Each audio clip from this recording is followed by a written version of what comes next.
Eh bien, nous voici encore cette soirée devant vous, peuple congolais. Vous connaissez bien notre système. Boybiete, émission Nabino Balobelimboka, une émission que vous suivez partout en République démocratique du Congo et à travers notre chaîne de télévision Molière Canal.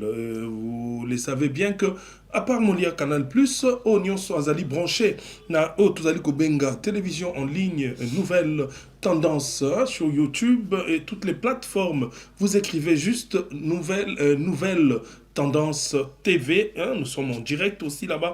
Donc, Ezali, Bongo, Esengo, Makasi, Yango, Wana, Nazali, Kotondo, Botondi, d'abord, Namoke, Nalikolo, Nase, Tatanzambe, Oyape, Si, Bino, Nangai, Pema, Nabomo, Ipoete, To, Zala, ensemble, Lisusu, Mokolo, Mwalelo. Merci, na équipe, Mobimbo, Ekosala, Mosala, Mokolo, Mwalelo, Nakobo, Sonate, Mwanamboka, Corneille, Kasonga, Papa, na Peniel, Oyazali, Bongo, na réalisation, il y a émission, Balobelimboka, Baibako, Tarabiso, Baebi, Malamu, Pe, Lisusu, merci, na Gédéon, Loawe, Oyazali, Moko, Yabiso, Katine, Sika, pour nité remercier, Mwanamboka, Andele, Alain, Bongo, Baïnyoso, Bazali, Kuna, Kotarabiso, équipe technique, Monane, Mosusu, Nanzela, ya Molière Canal, Mwanamboka, DJ Luta Lunta Dila Nakobosana Yote Boni Boni Nabosana Mwanamboka Pati Salei hein, le PDG Jerry Nembalemba vraiment Makambo To Sengeliko Solola Mokolo Mwalelo Malingi Mabanda Bino Bayi Bozali Kotala Bisson États-Unis d'Amérique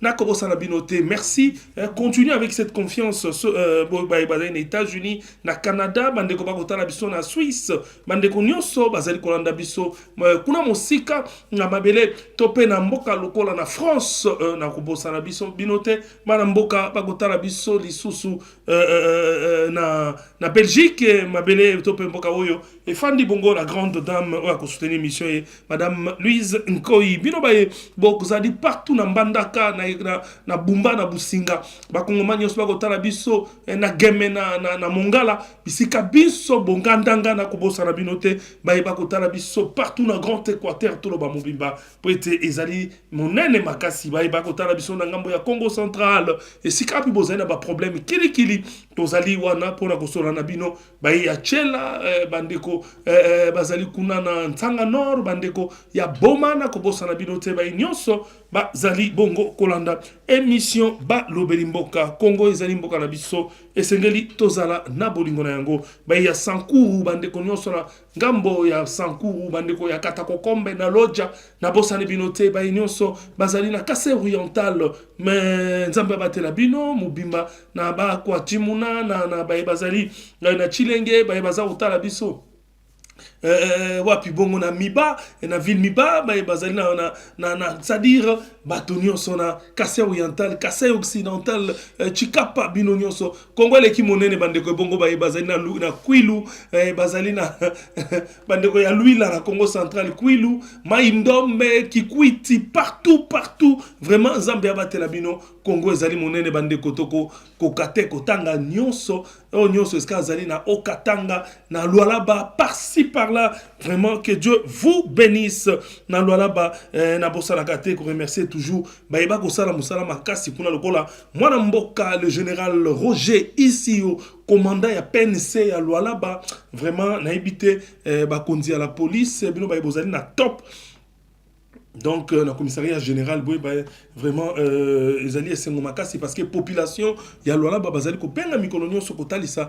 Comment est-ce que Kimia et comme Kokota na l'Ouala l'association Tango, ministre intérieur, il y a l'Ouala moi, Namboka Roy, comme de Philippe, Azali, qui travaillait na le général Roger ici, vraiment, Kimia et Azali, Kokota, le général Roger ici, a Kosala Moussala, comme il se doit, vraiment, Tango Motaro Sala Moussala Malamo, Ngai Moluba Boende, na Tikakate, et Sengelina Loba, pour être payé par encouragement, il y a une équipe de service, il y a renseignement, il y a coup de chapeau parce que tu as têtu, l'équipe na loi là-bas, et que l'État azali l'État, et sengeli respect ezala na musala bazali ko sala. Merci beaucoup à ceux-là qui nous suivent Congo ezali monene, que Dieu vous bénisse apambola ba kongomani nyonso toko tapenza na mama likambo na mokolo na biso mokolo mwalelo toko kende mbango kotanga quelques titres ya ba journaux na biso mokolo ezali ko salema mokolo mwalobi dimanche bazali ko loba été une image image qui résume l'ambiance.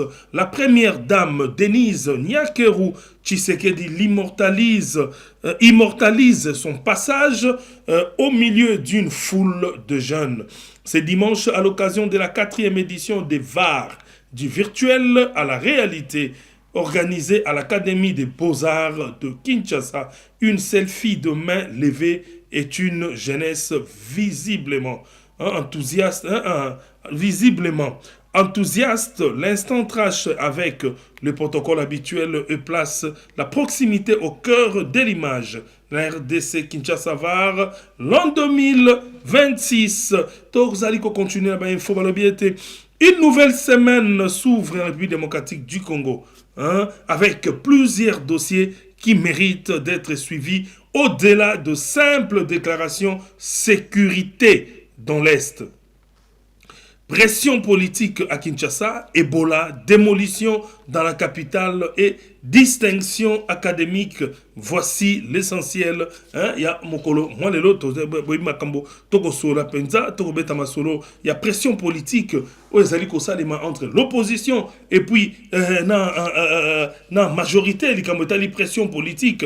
Ezali kosalema pe koleka bisika wana pe lisusu makambo matali o bazali koloba à part etali pression politique, bozali ko kalika metali démolition mon amboka qu'on est matali démolition ezali ko salema makasi bakubuka yo moto osali ko tonga bandako pembeni ya balabala boye bakaite batonga kalikolo ya niveau te tango za ko tonga foye ba ete combien de mètres na kotika po ete na tonga ndako na ngai osombi lopango ezali 20 sur 20 Souka na 20 sur 20 na yo ko déborder 23 22 21 on a vu kaka 2 mètres on a soko koti na beye à l'état ko kamwate soki ndako na ekoti ata 30 cm na esika o l'état pekisa soki zali ndako babuki mo colonne yeba ete ndako wana mobimba et ko s'écrouler na se est de la République démocratique du Congo. Les ADF restent une menace majeure.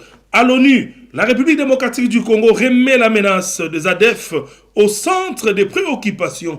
Kinshasa estime que les attaques attribuées à ces groupes armés continuent d'affaiblir l'autorité de l'État et de menacer la stabilité dans la région des Grands Lacs. Donc, likambo ya banguna vraiment c'est neto fungo lango miso pour être bato bazali ko mona pasi bato bazali ko souffrir botala makambo ezali ko salema wana te tolanda nanu ba conflit politique te ba pression politique te tozala kapé concentré moko pona makambo ezali ko lekana est ba baza ko souffrir ezali bande ko na biso ba congolais au regard ya makambo ezali ko leka ezali bongo pasi Ebola. L'urgence est aussi dans les communautés. L'OMS et Africa CDC poussent pour une riposte renforcée face à Ebola en République démocratique du Congo, notamment au niveau communautaire. Les défis ne se limitent pas aux structures sanitaires, surveillance, identification rapide des cas, information des populations et confiance entre les équipes de santé reste déterminante. Politique, la C64 garde le 15 août dans son viseur. Alors que des rumeurs évoquent des contacts diplomatiques à Brazzaville, Rodrigue Ramazani, secrétaire général d'Envol, affirme qu'aucune invitation officielle n'a été adressée aux dirigeants de la C64. La coalition qui regroupe notamment plusieurs figures de l'opposition maintient sa mobilisation et fixe son attention sur l'échéance du 15 août. En l'absence d'avancée vers le dialogue qu'elle réclame, elle envisage de réexaminer sa stratégie, y compris la possibilité d'une reprise des manifestations. Kinshasa, démolir où, mais sur quelle base? À Binza Ipen, une propriété attribuée à Feu Dikembe Mutombo a été touchée par les opérations de démolition et de libération des espaces publics. Selon les informations relayées, les autorités urbaines considèrent que la construction empiétait sur le domaine public. Inukin Judith Souminois à l'honneur. L'université de Kinshasa doit décerner ce lundi, l'université de Kinshasa a décerné ce lundi à la première ministre Judith Souminois Tuluka le titre de docteur honoris cause. Une cérémonie qui place la chef du gouvernement sur le projecteur, les projecteurs universitaires. Donc, Nakanisa Boyoki Binomoko, quelques titres. Et ça dépend de la nécrologie Moko et Natanga, parce que c'est un grand professeur dans le domaine de la communication. Le décès du professeur Maximilien César Locaté. Le professeur Locaté n'est plus figure du paysage médiatique et académique. C'était un grand à la RTNC, vraiment paix à son âme. Le monde des médias et de l'enseignement universitaire congolais est en deuil. Le professeur Maximilien César Locaté est décédé selon l'annonce faite ce lundi 10 août 2026 par son fils Max Théochris Locaté, journaliste de carrière, ancien directeur de la RTNC, professeur universitaire et écrivain. Maximilien César Locaté aura notamment consacré une partie de son parcours à la formation et la transmission des connaissances. Dans son message, son fils salue la mémoire d'un père, d'un mentor et d'un homme ayant laissé un héritage intellectuel, moral et spirituel. Coup de chapeau, vraiment, à Pepele News, notre source, il y a info, moi mingi. Kasi lelo, toye pour la kosola, na kanisa, to tanga kaba info, pour que Batonion soit un peu la synthèse. Il y a oh ça le mi mokolo moi depuis hier dimanche kino mokolo moi lelo bongo toye kosola na bino ba face à face tolanda mutobela makamatali politique to koza la bongo na masolo na zalinga imokote na zena mwana mboka oyo memesana na émission et mwana mboka Ben Kuzangulu mwana mboka Ben Kuzangulu wazali moko ya bangunza pe azali moko ya bayi société civile ya Congo central précisément na Matadi mwana mboka Ben Kuzangula boye malamu na émission na Balobeli Mboka. Merci beaucoup pour la parole accordée mwana mboka Muluba Bwende. Nazali ko réitérer félicitations par rapport à l'émission, plus particulièrement dans la Congo centrale, émission nayo ezali vraiment ko landama et puis ils ont édifié bateau belé. Donc continuez dans la ligne wana, je pense que les restes, je salue aussi tous les Congolais au besoin de l'émission dans le cadre de l'émission Balobeli Mboka.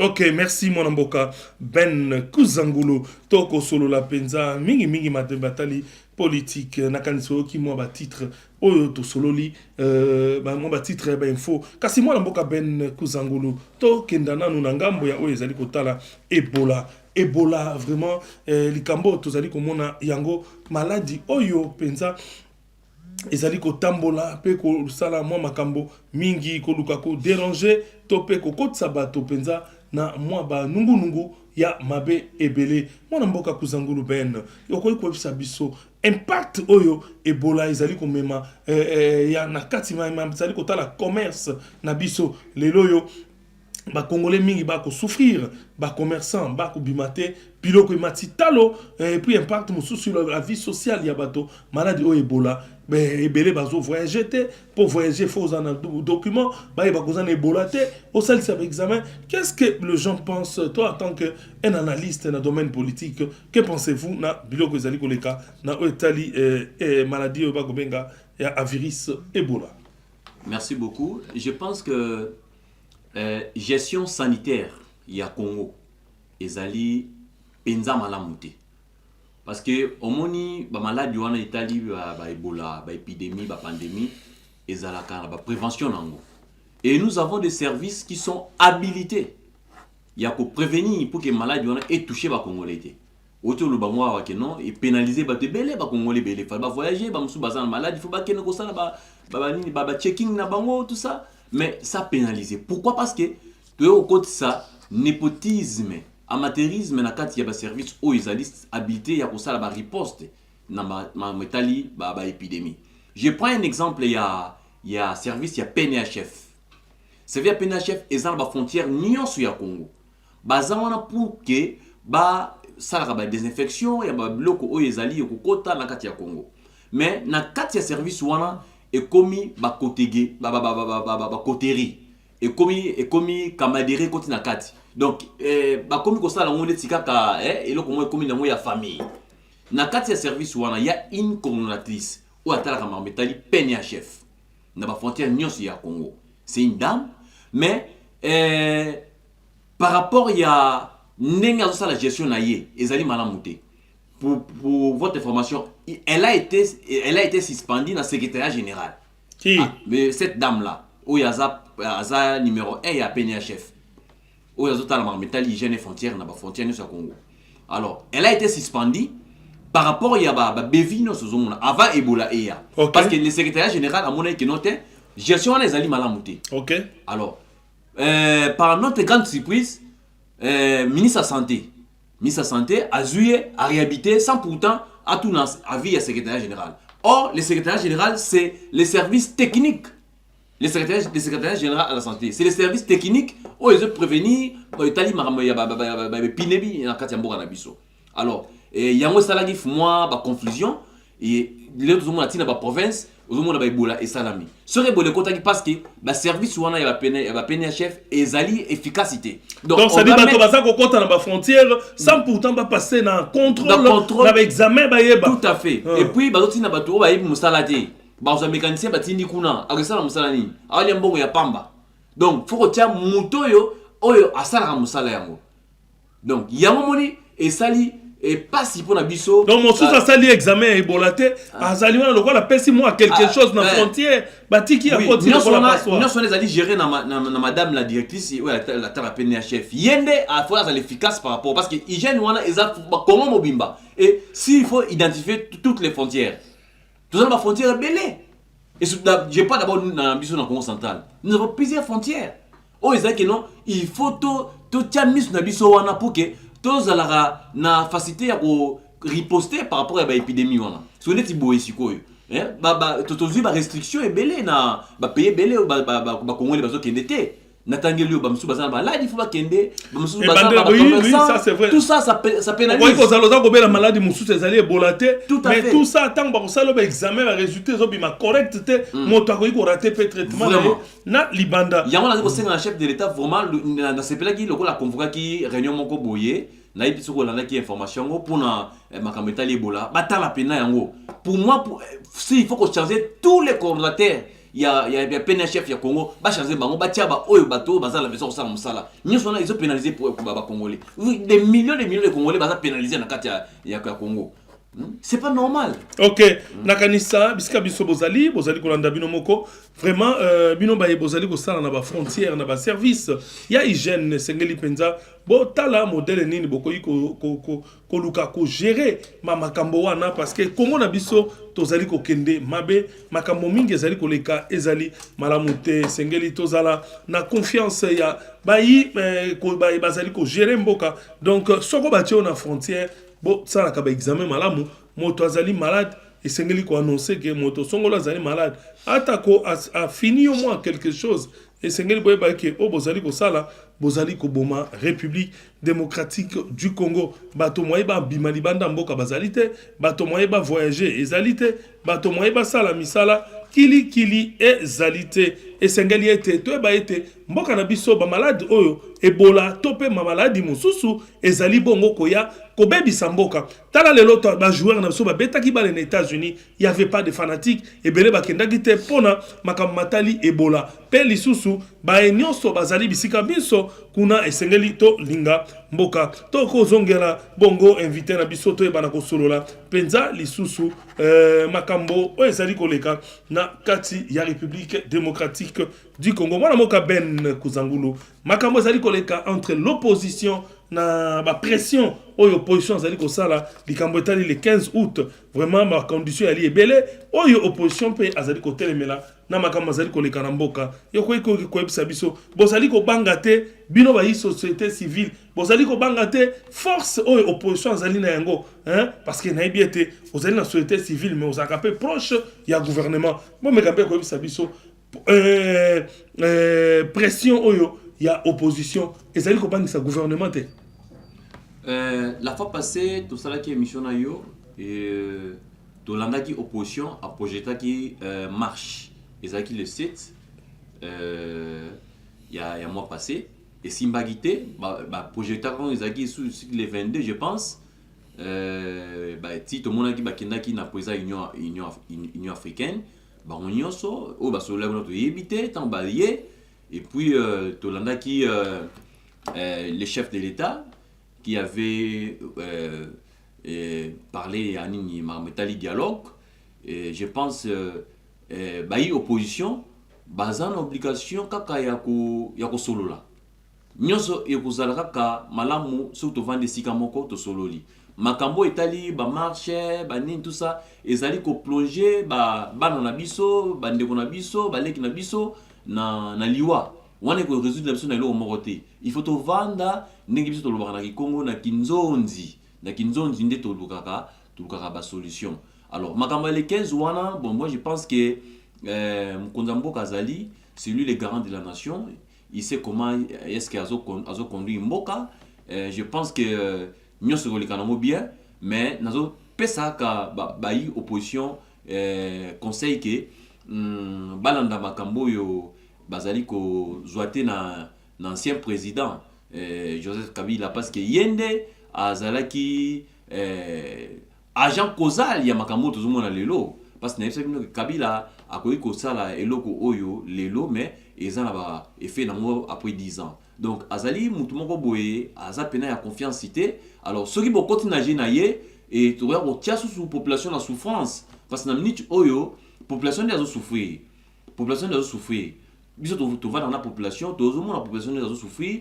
Alors bango bazo comprendre été. Donc na minute oyo il faut kaka tout vanda tout solula et puis beaucoup monde a ke mboka ko tambola ngo malamu.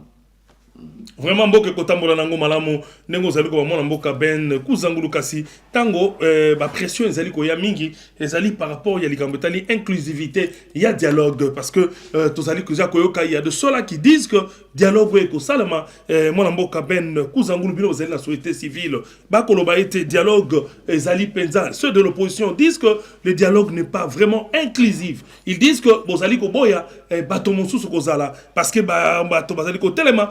Pourquoi Bazali Koboya était bailli armé, opposition armée, Bazala, Topé, Kabila, Bakozala te, Toza Kolanda, Koyoka, Maïbat Bazali Koloba. Que pensez-vous na Makambo na Bino Bayi, société civile? Omoni,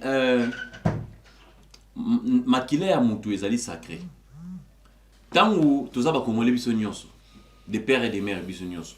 Mais Zali, Bamsusu Bakei, Bazu Ba Minduki, Babalukeli République pour baboma bandeko na bango sous prétexte que non bazo réclamer ba droit na bango et puis tant to convoquer nino yo dialogue balingi pe ba kota susu pour que ba ko solo biso pendant que ils ont des sang dans leurs mains et ko simbate inclusivité on a toujours boya moté mais bato yo babomi ba congolais même devant Zambie ata yo moko vraiment mulu ba bwende bato babomi ba congolais bazana ma kila na boko na bango est-ce que va na ngo sika moko donc c'est à dire ezali ko boya opposition armée par rapport ya ba dégâts au basali dégâts moko o ezali irréparable makamsu tout le monde la fois passée na tala ki vidéo moko salinga mawa bombe koi na kati ya ndako mama akufi mwana 7 ans azo la mama azo bataki mama ya kati mama lali nzoka mama sa kufaki déjà Moi, il y a 7 mois. Moi, 7 mois. Oui, un bébé de 7 mois. Un bébé 7 mois. Donc, maman, Koufi, il a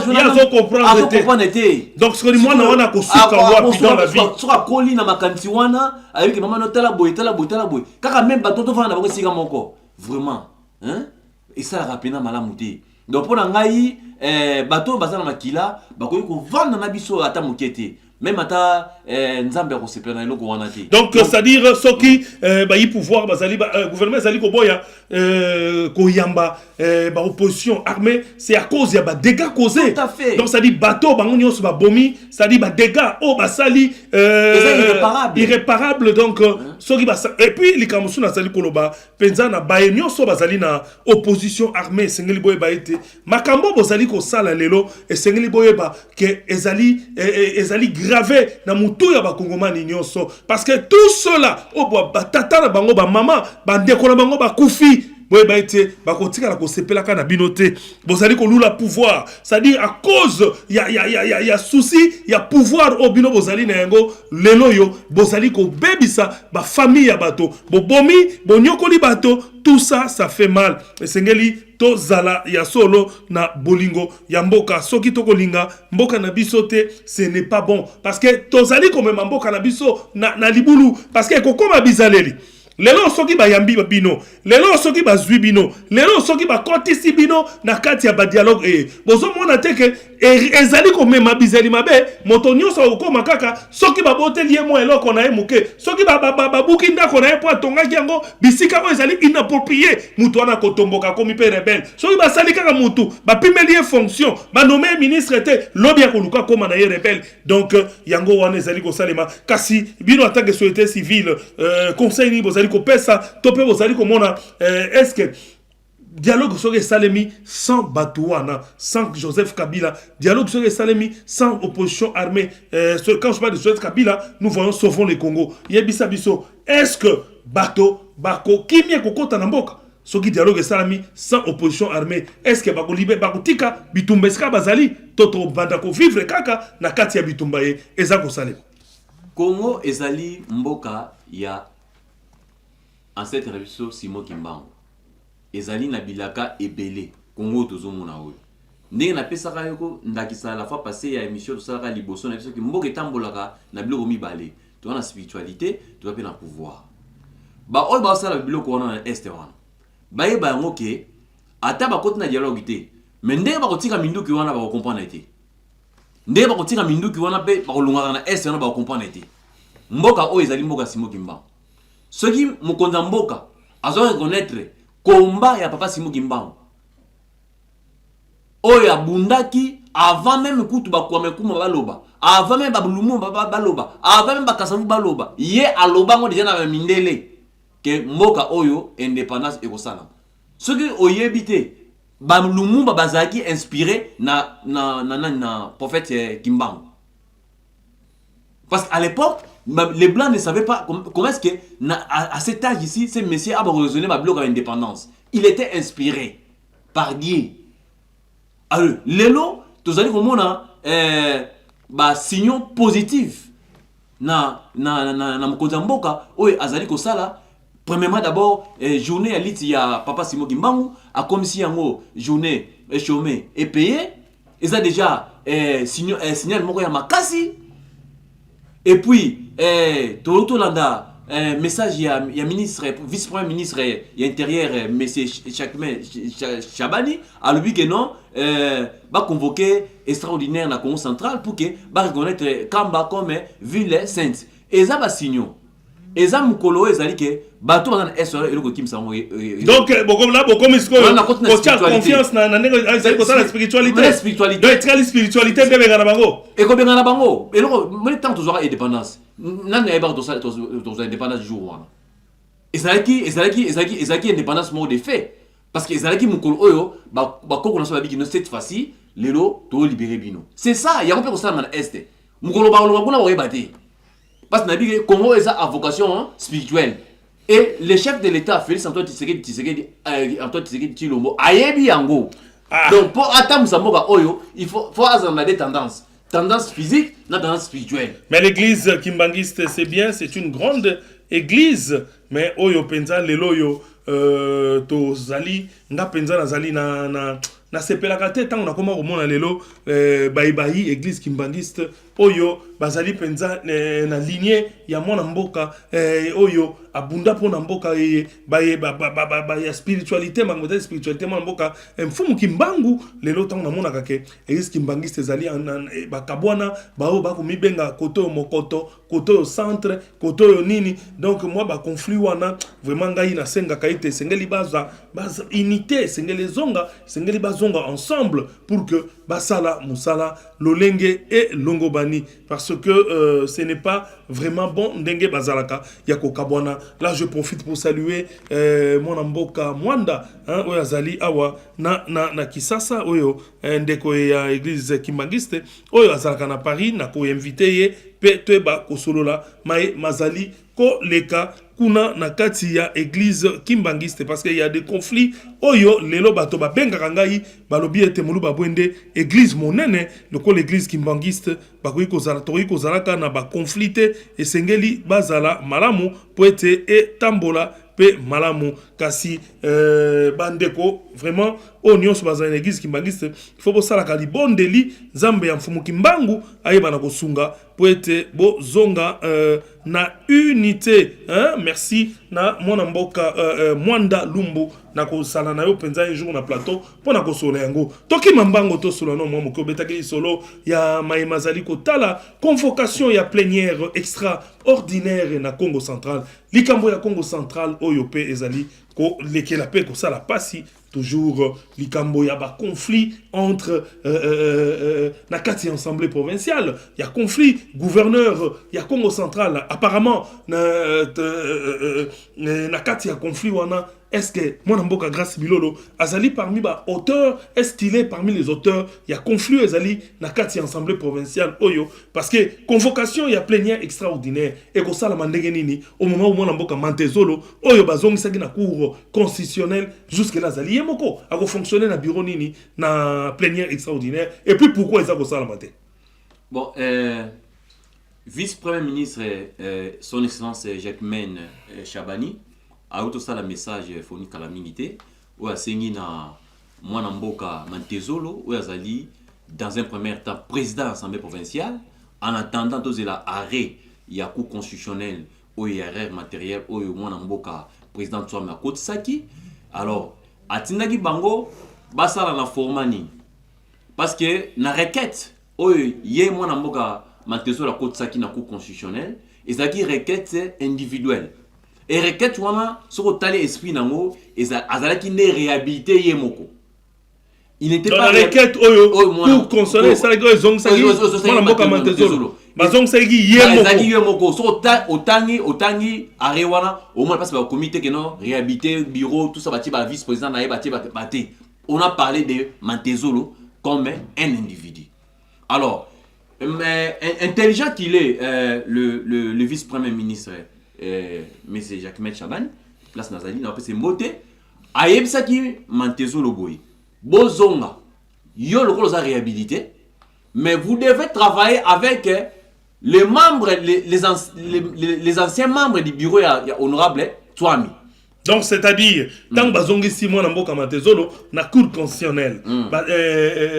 Tango bazongi si VPM intérieur a payé talici n'engeni fengeli a fonctionner dans l'assemblée donc il faut azala yé moko nde bazongisi kasi bureau oya zaka na côté bureau oya zaka na côté bureau oyo sala bureau oya président Swami vice président Swami oyo ezali honorable Kabangu rapporteur adjoint honorable Guilhem Panzu Kester maman Rachel rapporteur nani honorable Billy ou azali na poto azali convalescent dans le PCB moté donc bango il faut pas travailler na président Mantezolo en attendant tous la arrêt à so de Mantezolo ya ali ko travailler na bureau travailler bango te ya linga travailler na ancien parce que ayebi que na kati wana aza majoritaire te parce que sur aza majoritaire bango ne bazo linga basalaka manœuvre dilatoire pour que grâce à pour répondre à l'Assemblée provinciale. Donc, c'est-à-dire que ceux qui te comprennent malamu, ils ont la clé boa. Tout à fait. Ils ont la clé boa. Kangi Mantezolo, moi Mantezolo a fonctionné malamu. Exactement. Pour que ça la yémo. Entouré na bureau moi ils allaient pouvoir na été. Ce réquisitoire quoi une table na bango wana, il sera minoritaire. Donc on explique un peu. Ceux qui réquisitoire moi quoi une bureau. Voilà. Et c'est les membres du bureau va voter.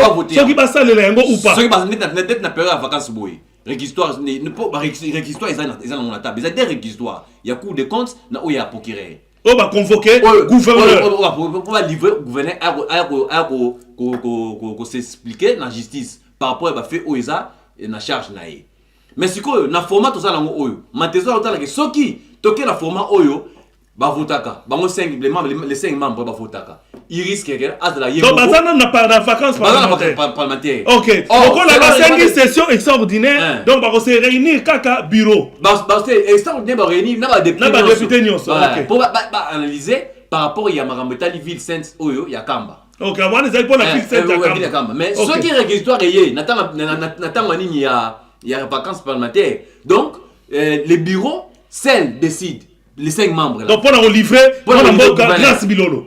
Or, ceux qui ont toqué la format wana, Mathieu va se retrouver c'est avec une voix. Zomona, place crainte des alliés à wana. Yango zoninga azwa batnaye o bazana ba travailler o baza illégal pour pas protéger le gouverneur grâce bilolo. Tout à fait. Yango zo les gawana. Parce que yango se met désordre dans la Congo centrale. Pendant que le vice-premier ministre Alovaki, il était clair. Et tout le monde a dit même hier nani Mantezolo akenaki kokima wapi na président Sénat. Oh le président Sénat ça me continue été. Bah c'était baza émanation ya nani ya l'Assemblée provinciale ya Congo. Donc ici leur chef direct c'est le ministère de l'Intérieur, pas les biais du chef de l'État parce que bon baza le gouverneur représente le chef de l'État et le président de l'Assemblée c'est le premier organe nakati ya province. Donc c'est ça en fait. Il y a un écart à place Makamezaleli. Donc tant qu'il y a une gauche droite idée. Na pesio na zone ba mettre for awa grâce de pas kota azwa bokondi. A été justifié par rapport à la gestion na. Donc grâce Bilolo depuis qu'il est gouverneur, nan aya ensemble était ko justifier Makamo ezali ko leka na province. Si ko province mo ça ka ba bengisa ye ba bloqué. So on va bengisa ye ba bloqué. Si ko province mo ezali tata na ye. Ah donc à l'époque tango mwana mboka soit mpaka Victor Azalaki président et grâce à Zaïko banga ke ba bengisa ye pour yango mona ki so akenaki na cour de cassation. Fuma 4 3 tours à beta ikuna. C'est par rapport à parce que président Thomas Azalaki ezaki pe na congé. Votaki que nous avons été kende ce qu'on a le problème effectivement ils allaient qui mais tant basali ba moni kende bazo kende na li wana habiter il faut que la maintenant ni mwana mboka président Swami na tout le monde te comprendre qui quelqu'un qui a voté quelqu'un qui a dit que non voilà j'ai voté pour le président Swami mais il y a besoin sous comme président assemblée tu comprends que Mantezolo a démissionné devant tout le monde. Et à la sortie, il y a un vote à l'objet que non, on a voté dans le président Swami. Donc, un président qui est le fédéral, qui a milité pendant très longtemps. Le fédéral, il y a eu Lopez. Depuis 1994. Vraiment, est-ce que vraiment, combattant, mais il semblerait que UDPSP na niveau ya Matadi, mosusu bakomi kokende kolia déjà na ngambo, mosusu bakoluka bakomi koluka okseme trouble na kati ya UDPS. Mais ce sont des billets de banque parce qu'on n'a pas fragilisé parmi les adjoints ya mwana mboka Swami. Julien Zangamwana, ce qui Zangamwana, yene azo se mettre ba trouble eux. C'est ba trouble eux. Parce que hier Azaki m'a tapé perdu. Julien Zamanga Azaki m'a tapé perdu. Avec m'a tapé perdu allez au yana IDPS. Allez au yana IDPS avec cause désordre na bateau à côté de 94 déjà. Bazarati na IDPS.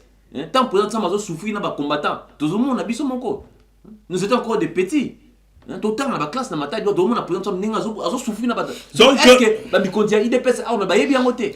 Mwana mboka Augustin Kabuya CG na kanisa ete makambo ebozali kolanda donc ba IDPS ngai moko babenga ngai à tout moment bazali ko senga ete tata mokonzi mwana mboka Félix Antoine Tshisekedi akota likambo oyo pona koyeba ko rétablir mwana mboka Swami paka Victor azali fédéral ya IDPS na esika na ye ya président ya assemblée provinciale rapidement sikoyo cour des comptes et loko ni ezali ko freiner cour des comptes donc ça peut comprendre te mwana mboka Grâce Bilolo ba invitation eza ko bakisama se ko bakisama pourquoi vraiment ça ko kedete ko samba. Bon, moi makambo e comme pesa nga emo boy na pesa ko sika na kanda na je bati.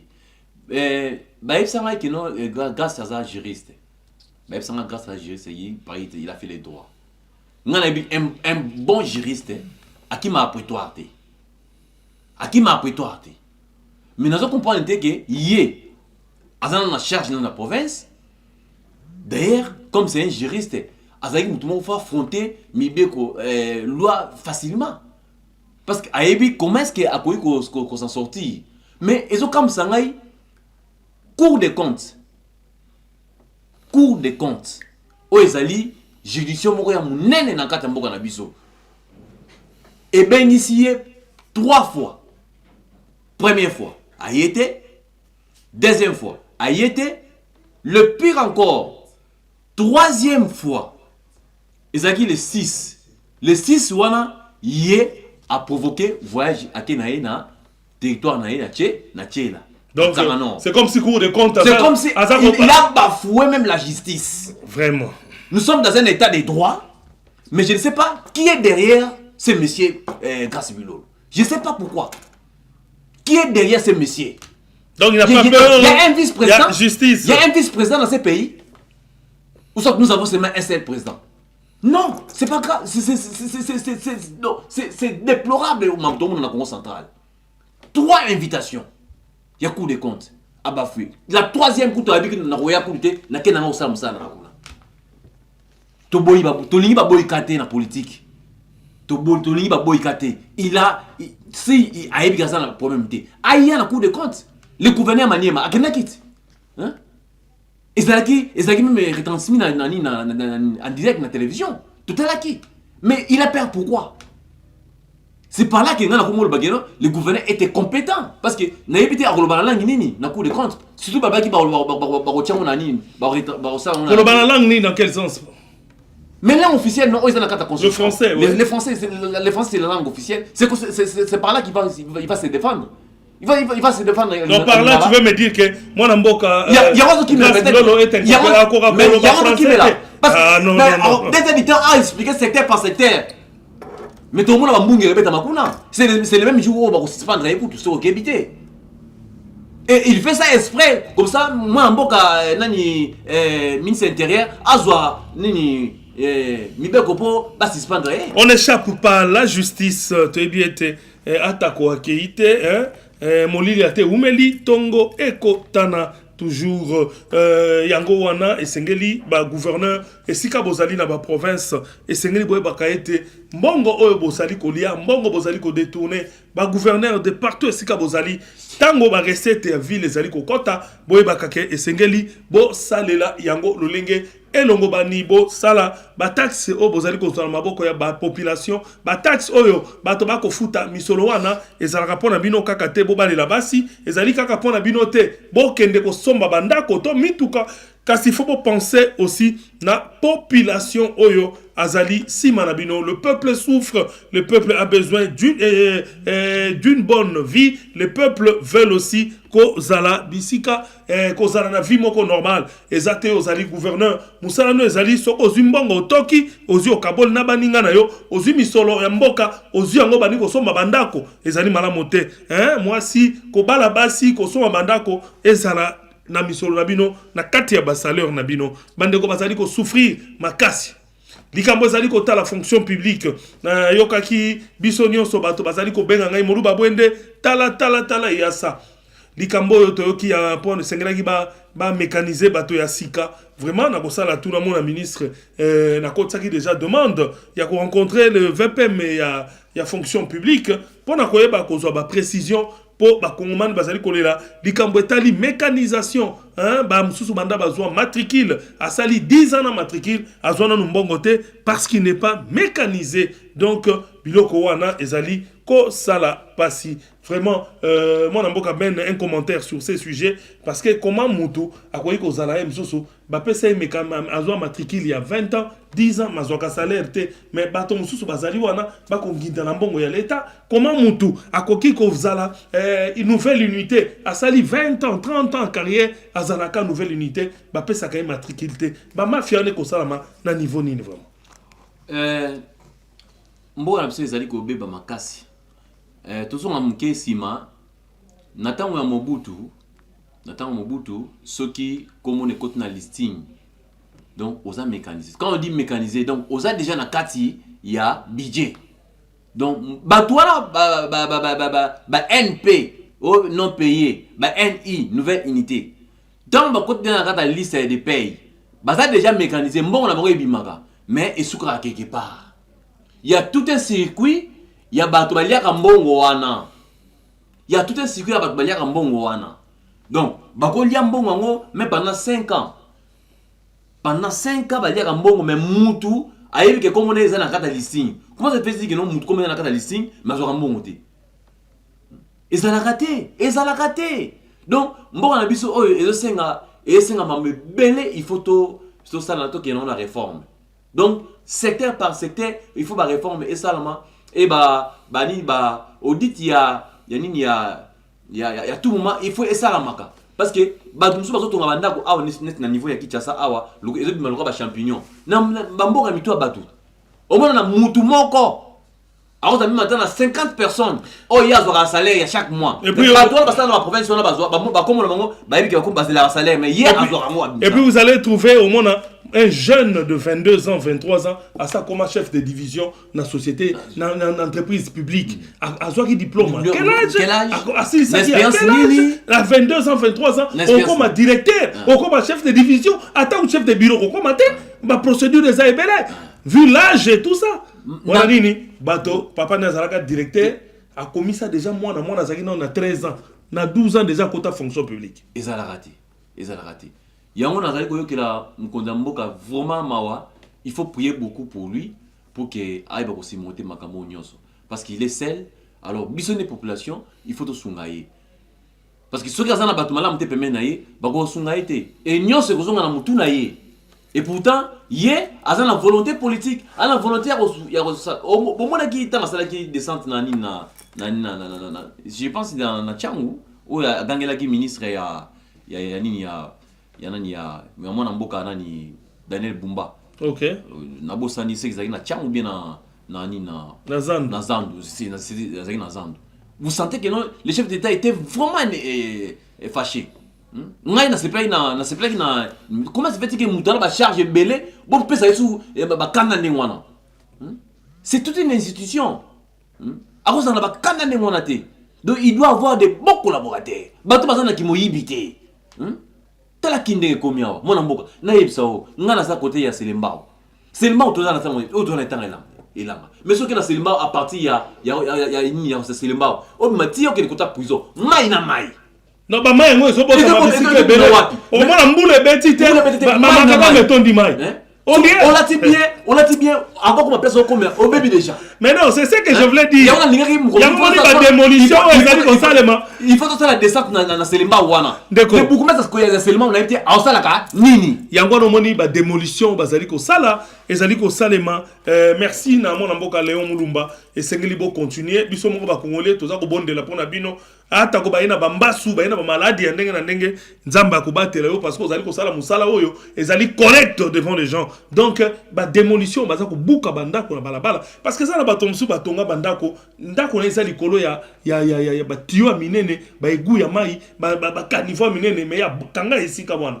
et puis a tie béton à bloquer ba mai ezozanga banzela koleka ndo zomona ba bele komi ko fuite mai ko bima ko tonda ba makadam mbule betite me bozo le kana balabala plein na mai so moni commune ya bandal les a lelo foutu bandal les a pourri bozozanga na sika koleka à cause ya ba mai ba commune ebele kasi mwana mboka Ben Kuzangulu nazana posa penza yo en tant que bato ya société civile bon me kampe kotalisa biso koloba ete qu'est-ce que yo en tant que moto zali kotambola na nzela ya politique eloko nini okokoki koloba lelo yo este ya Congo tozali ko souffrir este ya Congo tozali ko mona pasi este ya Congo guerre ezali ko salema au lieu to revendiquer na bitumba toyebi ke tata mokonza mboka na nzela diplomatie ba solution pe ezali ko mona na tozali ko mona quand même visiblement makambo ezali ko sala après ko signer contrat accord entre le Rwanda et les États-Unis et le Rwanda et la RDC devant le président américain et donc on a monité que ezali échec moko monene salema na situation wana bozo mona te ke soki to bunda te Rwanda pe sengeli ayoka biso solo ya mampeka na biso ndenge pe to ko zongisa ko répliquer na Rwanda ke to kendaka toujours na ba dialogue to kendaka na ba diplomatie ndenge mokonza mboka to bien tezali voix moko malamu kasi bino société civile que pensez-vous? Chaque chose a son temps. Mokonza mboka ayebini nazo sala parce que il y a une partie, il y a Est, et il y a Maboko, il y a Bangunia. Sikoyo, ce qui te lobby, Tobunda, directement, na bateau bazana, partie Est, Batebele Barokufa. ebele bakufa. Nous avons des moyens. Nyonso ezali. Tant chef de l'État à partir de Goma, on peut atteindre Rwanda. Il avait raison. Mais à des fois, à Otala, bah conséquences il y a après. Peut-être il y a un moment que non, il choisit la voie diplomatique. Tout qui n'a pas corps, n'a pas américain, n'a pas union sur tout ça. Mais au moment où il y a un corps Rwanda, au moment où un jour, tout le monde a que est se comme pacifié sans pourtant que Massa c'est bêta. Pe ezala ba pe musu pe salamani wana. Et salamani wana et que na ba dialogue pepe koti. Donc moi je pense que vision il y a chef de l'État biso photographe plutôt appuyer parce que yende dans l'appareil de l'État, c'est lui qui connaît ndenge mboke tambola. Tant que si auto qui ne boye, il faut to landaye. Parce que azali mwana mboka, azali infiltré. Sur les infiltrés, peut-être on pouvait comprendre. Mais papa n'a été bien à militaire qui pour la banti valeur. Moi na nyoka azali nyoka. Albara a redéboulonné système ya Kabila. Tout le monde a vanti. Tout le monde a monté. Kabila zab. Akima okimati. Akima okimati. Donc Félix ye azali mutumoko boye akinaka makambo na malem. Ndenge batanso est balobaka. La vengeance c'est un repas qui se mange à froid. Donc, tout ce qui est malem. Rwanda wana un jour et Panzana, sans pourtant tout Simba yango. Un jour et Panzana, sans pourtant tout Simba yango. Vraiment, et Sengeli ba Congolais, tous à la concentrer na Maïma Sozali Koleka, na République démocratique du Congo, parce que le Congolais ne mérite pas toujours la souffrance.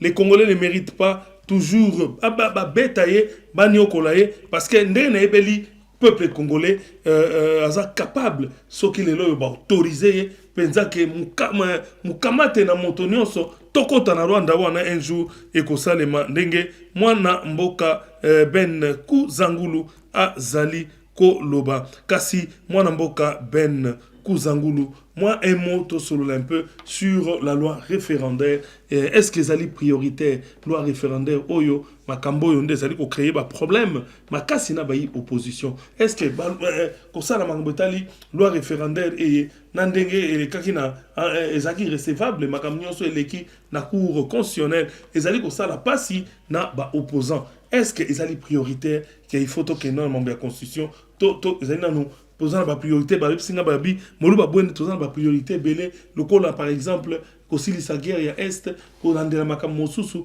kasi loi référendaire te bino kuna na oppose na société civile. Que pensez-vous de tout cela? La fois passée, je pense qu'on a fait un débat sur ça. On a expliqué qu'il y a un mot bien. Ezali loi moko o ezali ko organiser hein, ezali loi organique o ezali ko organiser ba modalité.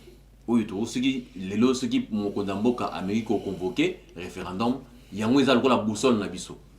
Ça fait un débat, même dans la opposition, quand ils n'ont été présents, on changer la constitution. On avait bien expliqué ça. Et aujourd'hui, et qu'il y a une conformité dans la Cour constitutionnelle, et tout le monde qui, moi, n'a dit de l'État, à la déclaration conforme à la loi. Parce que c'est une loi organique. Et quand il y a une loi organique, et ils ont déjà. Maintenant, le problème c'est quoi? Le problème est ça, Awasikoyo, tout dans le niveau que le président a convoqué que non référendum, tout na référendum, tout comme le niveau en athée. Mais au moment qui va se lancer, va se marche, va boumi batwa, va zoki tout ça, les colloques à la loi. Mais ce que tant que déclaration conforme, c'est quoi? Tout comme ça. Et va n'importe autre. Lelo, ceux qui toquent un dialogue, lelo. Dialogue et l'équipe n'a bien. Et l'équipe n'a bien. Loi d'éthicalité. Loi d'éthicalité. Éthicalité. Na ba anal il y a loi organique au ezali na et ça na niveau du parlement. Disons Sénat na Assemblée nationale. Donc ba opposition bazali ko c'est dérangé pour rien. Bon c'est dérangé pour rien. Et aujourd'hui et les cas qui mais tout le monde me connaît mboka à Fongoli brèche à Biboya mais ba oyo bazana makila na maboko te. Ba oyo bazana makila na maboko te. Ba oyo bazana makila na maboko place na mangeza na kata dialogue te. Il a été catégorique et moi je soutiens cette position. Parce que sinon et comme akane lobby que nanga si il a pris les armes parce que ba botola ki bani.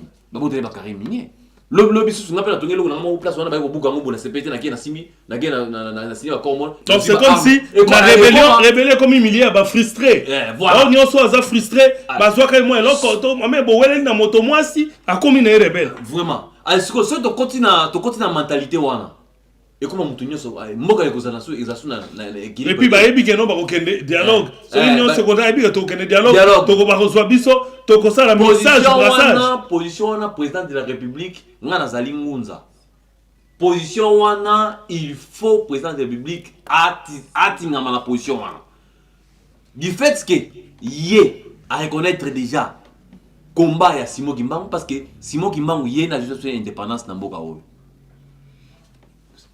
Rapidement, profite de cela au conclure. Au sein de la conclusion, donc Simon Kimbangu yende azali papa liboso a pensé que indépendance na basoda ou atindaka si les places spirituelles. Si les points na côté spiritualité ba bazo comprendre nga bazo comprendre ngai. Donc président bangelo comme côté. Au coup d'état et au salamate. Au insurrection et au salamate parce que il est déjà couvert na esprit bakoko. Pour en conclure na yeko senga no pardon mulu babwende ozali la bouche autorisée la voix des sans voix tokita na selembao tota la place origine ya mai wana place zobimela pour comment se fait-il que no mai wana ezali ko pesa passe na population tozana na ntango yelanga bozo comme na mbula ezali ndengeni il faut tout ça par tous les moyens tout ça la descente jour sous na selembao wana to luka place sous wana ezali li. Parce que comment se fait-il que les communes mais boumé ça s'allie mais à qui paraté yé moussa ne kara adija kara baba vente et puis ko célébrer baba mariage ya nini et ça normalité pendant que la population souffre nous on ils ont pèse maladie et ça qui est au côté ngaza mona selimba on a se pena loko wana te on a sengi na yo vraiment o mega kotala agenda na yo jour moussa ezali to kitana na ba caméra totala to ke ba place nini mai wana ebimilaka pour tozana tango elanga mais mai ezobima ezobebisa makambo ils ont créé une maladie. Merci, mon amboka Ben Kuzangulu, nakanisa Congo Mumba Elandio, bayi Congo Central, balandi pe ba comprendre, maïmaso tosololi ezali esengo makasi. Na ebiete nzambe wa pesi opema pesi ngai pema yenda kozali ko batela biso tokotala banani bazali na raison na makambo ezali koleka lelo na Congo Central parce que à ce que je sache tata mokonzi ekolo mwana mboka Félix Antoine Tshisekedi Tshilombo a kosilisa makambo nyonso ezali koleka na Congo Central pe mwana mboka Swami Mpaka Victor va rétablir sa fonction nazali kosenga merci na yo pe merci na ba congolais nyonso batali biso de partout. Coup de chapeau à vous, Naïbiete, Ezali Bongo, Mokolo, Malamu. Merci beaucoup, Nalwalaba, Epaïa, Mwanamboka, le PDG Yannick Banza, New Rotana, Yannick Banza, New Rotana, Naïbiete, Soko Komi Lwalaba, Sanko Kutanana, Yannick Banza, New Rotana, c'est que Okosepela, Te Kuna, Nalwalaba, coup de chapeau, merci, Naba Congolais Nyon Sobatali, émission à Mokolo Mwalelo. Merci à tous ceux-là qui aiment ces pays, parce que bon continuer, Kolinga, Mboka, Nabino. Coup de chapeau na équipe technique Mobimba Lisusu. Merci na Corneille Kassonga que j'appelle Papa na Peniel. Merci beaucoup na équipe Nyonso na Kanissa Mboka Gédéon Loawe, tout le monde. Merci à Alain Dele, le patron des nouvelles tendances télévision. Merci à ceux-là qui nous ont suivis. Merci Bao Balingarabiso. Donc vous allez belé sur une listawa et vous allez passer na bosanakate otozali koloba toujours.